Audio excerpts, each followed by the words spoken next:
Fantasy XIV is a very strange game. The original game was so bad when it was released in 2010 that Square Enix took it down for years until it was put back up as a new game, Final Fantasy XIV: A Realm Reborn. Hello everyone, and welcome to the first episode of the brand new and improved, rebranded BGA TV HD Quickplay. On today's episode, we're starting a 6-part Final Fantasy XIV review encompassing the base game, Heavensward, and Stormblood.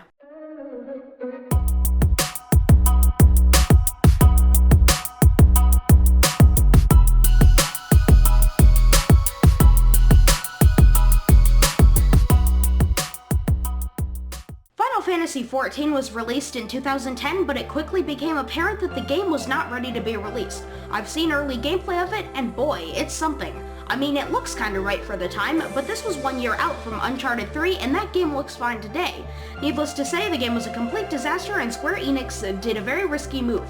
They completely shut it down and remade it. When it came back, it was known as Final Fantasy XIV: A Realm Reborn. The game had a completely new story, taking place 5 years after the original.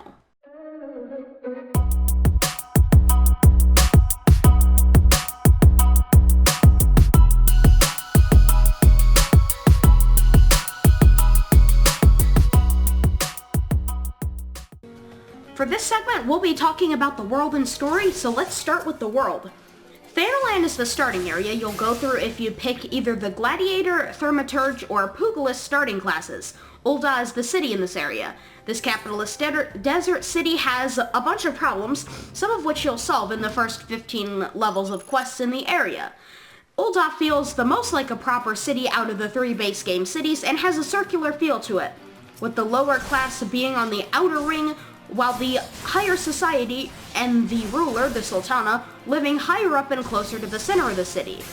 Thanalan is a desert area that consists of 5 unique zones that, while feeling similar, do a good job of shaking up the desert formula. Central Thanalan feels like a base area, but even it has some major areas of ants, and in the central north part of the map, foreshadowing of the quirk of Southern Thanalan with weak-level Amalj'aa soldiers. Western Thanalan is the other starter area, having about the same level stuff as Central Thanalan. The differences here consist of large oil pumps, multiple seaports, and the first look at a Garlean installation in Thanalan. More on that later. Eastern Thanalan, for the most part, is like Central, except for that in the northeast, the desert turns to forest and you can enter the Black Shroud, another area we'll talk about later. Southern Thanalan is the most deserty of the 5, and actually has proper dunes. Through the whole middle portion of the map, the Amalj'aa fortress is located, named Zan'Raq, or about that, as well as Little Alamigo, a place that is important in the second DLC for multiple reasons we'll get into in a future episode. This is the second highest level area in Thanalan. And we come to Northern Thanalan. This is the endgame of the base game, with everything being either level 49 or 50. The climax of A Realm Reborn happens here with the final showdown with Gaius Van Belsar, the Garlean Emperor. The area is very different, filled with corrupted crystals and always covered in a dense fog. It does an absolutely excellent job of setting the stage for the final battle and is overall a nice and straightforward area.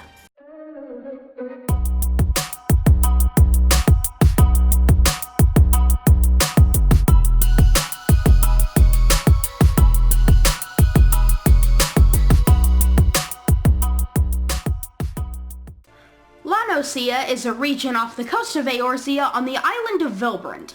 It has multiple climate regions including grasslands, jungles, caves, and hot springs. It's home to pirates and the city-state of Limsa Lominsa.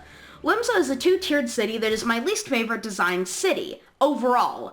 This is where the Rogue, Arcanist, and Marauder are located, as starting classes. The city looks great while in it, but from just outside in Middle Lan Ousia, it looks unpolished and terrible.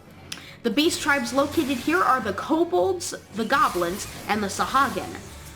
There are mines and one more area than the other zones, this being Outer Lan Ousia, where there was also Upper, Middle, West, East, and Lower Lan Ousia.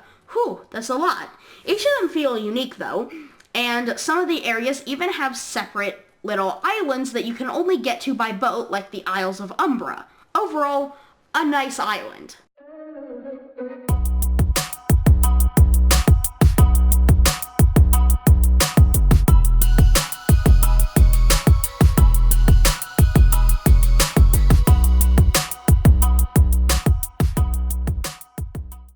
Shroud is the final major area in A Realm Reborn and is by far the most beautiful.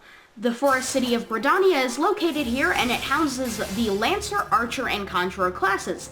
Its areas feel mostly the same, all being forest. Gridania is the best designed city in A Realm Reborn, being pretty standard, and it doesn't have any major design problems like the other two. While Limsa and Ul'dah are needlessly convoluted in their own ways, Gridania is very flat and straightforward while still feeling unique. One of the notable areas of the Black Shroud is the East Shroud, where Belsar's Wall is located, as well as the Sylphlands, home of the Sylphs, which either look like a green or purple lettuce. Yeah. The North Shroud feels more like it dies as you go farther north, culminating in the northern edge of the zone, which is linked to Corvus, which is quite dead and snowy.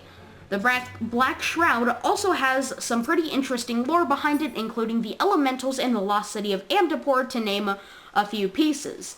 Overall, it's a nice area with a lot to discover.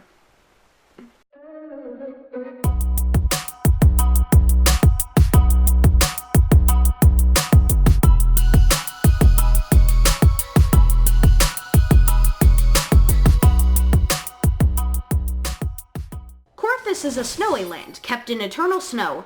The land houses Ishgard, a city you won't be getting to until the first DLC, Heavensward, which we'll cover in a future video. This area includes 3 major settlements, one in the southeast, one in the center area, and one in the west. These all show promise and tease at the eventual travel to Ishgard. You'll face some Dravanians here as well, dragons from a land east of Corvus. It's a pretty nice area, with a lot of epic organ music if you're traveling on foot. Pretty nice if I do say so myself. Mordona is the second single area region of the game and is a crystal-covered wasteland with only one major settlement, Revenant's Toll. This town features Rowena's shops, some Disciple of the Hand and Disciple of the Land stuff, and the second base of operations for the Scions of the Seventh Dawn. The Crystal Tower is located here, as well as the skeleton of Midgard Sormer, a great worm of dragons. The area is nice and open and has lots to see and do, but with it being one area, it's closely tied to Northern Thanalan, at least at the end of the story. Speaking of story,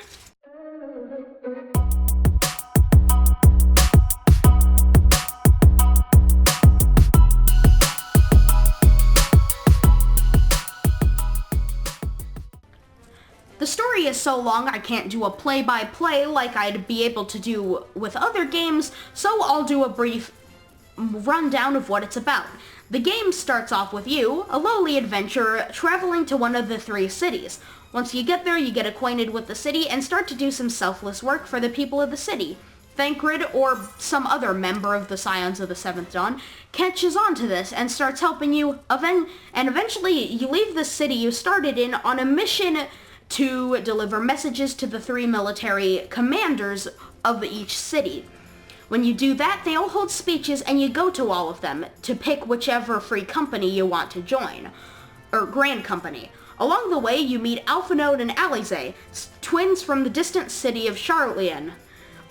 After the meetings, you join a free company and do some more work in each area. Around this time, you join the Scions of the Seventh Dawn, beat 3 primals, beast summoned by the beast tribes.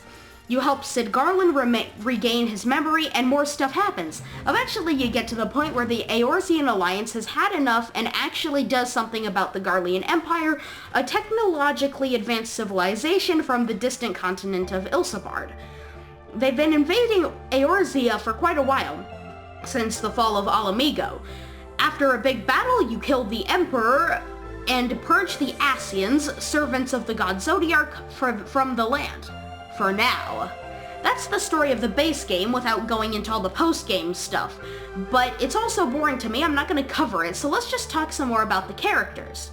The Scions of the Seventh Dawn, pretty interesting team. You have Ida, or Elise if you've played to Stormblood, who's pretty annoying most of the time. You have Thancred, who's pretty fun to be around when he isn't literally letting himself be controlled by the servants of Zodiark. Yashul is a conjurer and doesn't have much character until the latter half of Heavensward, as far as I can remember.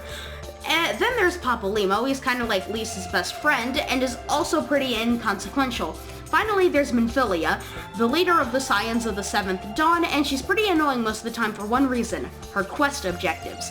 Every time you see her, she's telling you to travel halfway across the continent to the Waking Sands or Rising Stones. It infuriates me, and I know for the fact that it frustrates at least a few others. The characterizations are pretty meh, but the devs show that they are better at understanding the type of storytelling in future DLCs and even some of the late post-50 story. Overall, for the level 1 to 50 stuff, it's pretty good and keeps you engaged. Past that, with the 50 stuff, it sucks most of the time and is just filler content to get to Heavensward. That's about it for the story, and the same for this episode. Thanks for watching the first episode of Quickplay, and goodbye.